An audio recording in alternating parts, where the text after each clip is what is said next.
Hello नमस्ते everyone, मैं हूं डॉक्टर नवीन और आज हम सीखेंगे शीर्षासन यानी कि हेड स्टैंड को कैसे करें, जिसे हम जानते हैं किंग ऑफ आसना या फिर आसन राज के नाम से।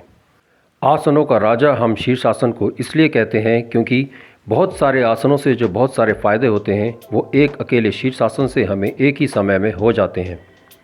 जैसे कि इससे हमारा स्ट्रेस दूर होता है, आई साइट इम्प्रूव होती है, ब्रेन में ब्लड का फ्लो बढ़ता है, बौद्धिक क्षमता का विकास होता है और बालों का झड़ना कम होता है। शोल्डर्स, हाथ, पीठ और कोर की मसल्स मजबूत होती हैं। लिम्फेटिक सिस्टम स्टिमुलेट होता है, यानी विभिन्न रोगों से लड़ने की हमारे शरीर की क्षमता बढ़ती है।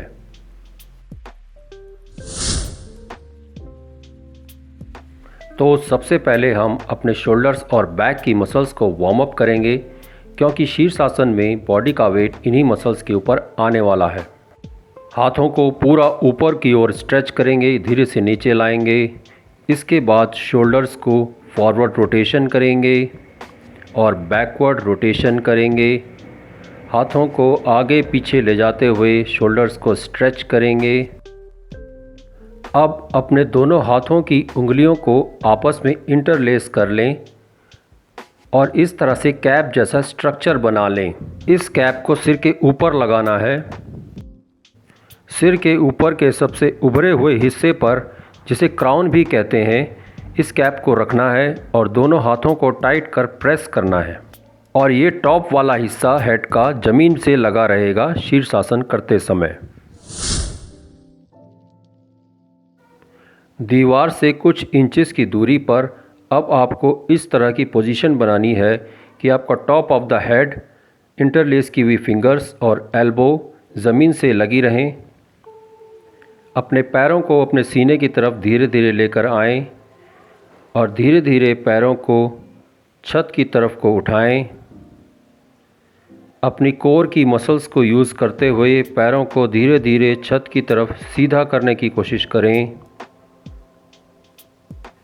अपना लेफ़्ट, राइट, फॉरवर्ड और बैकवर्ड बैलेंस बनाते हुए शरीर को बिल्कुल सीधा रखने की तरफ फोकस करें।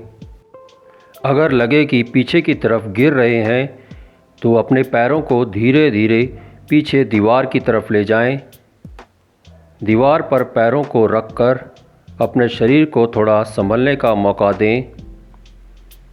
पैरों को आगे और पीछे की ओर खींचते हुए स्ट्रेच करें। इससे हमारी बॉडी की मसल्स को सेंटर में बैलेंस करने के लिए ट्रेनिंग मिलती है। अब पैरों को लेफ़्ट और राइट की तरफ स्ट्रेच करें। अपना लेफ़्ट राइट बैलेंस बनाएं। बॉडी और माइंड को लेफ़्ट राइट बैलेंस बनाने के लिए ट्रेन करें। अब धीरे से पैरों को नीचे ले आएं।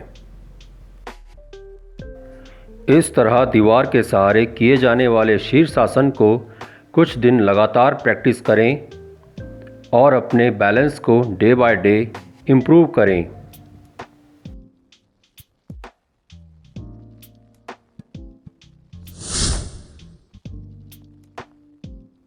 अब हमें अपने गिरने के डर को निकालने के लिए अपनी पीठ के सामने कुशन्स को रखना है और शीर्षासन करते हुए धीरे धीरे कुशन्स के ऊपर गिरना है। गिरते समय ध्यान रहे कि बॉडी को इस तरह से रोल करना है कि पहले अपर बैक, फिर लोअर बैक और फिर पैर ज़मीन पर लैंड करें। इस तरह बार बार गिरने की प्रैक्टिस करने से गिरने का डर दूर हो जाता है।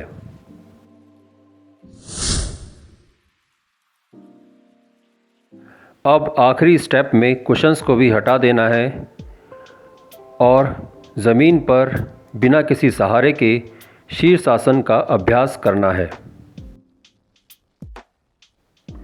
ध्यान रहे इंटरलेस की हुई फिंगर्स, एल्बोज़ और टॉप ऑफ द हेड ज़मीन में लगे रहें।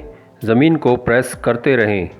धीरे धीरे पैरों को चेस्ट की तरफ लाते हुए कोर मसल्स का यूज़ करते हुए छत की तरफ खींचें, ऊपर उठाएं। कोर मसल्स को इंगेज रखें। पीठ की मसल्स को कॉन्ट्रैक्टेड रखें, इंगेज रखें। नॉर्मल तरीके से सांस लेते रहें और सांस छोड़ते रहें। सांस को रोकने की बिल्कुल भी कोशिश नहीं करनी है। बॉडी का बैलेंस बनाए रखने के लिए फोकस्ड रहना है। अब धीरे धीरे पैरों को नीचे ले आएं, वापस पहले वाली पोजीशन में आ जाएं। अब जिस तरह हमने कुशन्स में गिरने की प्रैक्टिस की थी, उसी तरह ज़मीन में गिरने के डर को दूर करने के लिए शीर्षासन करते हुए ज़मीन में गिरने की प्रैक्टिस करनी होगी।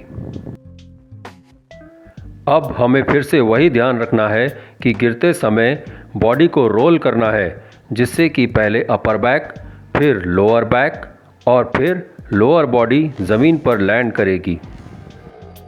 इसी तरह लगातार प्रैक्टिस करते रहें। वीडियो को लाइक शेयर करें, चैनल को सब्सक्राइब करें। मिलेंगे आपसे अगले वीडियो में, तब तक keep practising, keep improving. Bye bye.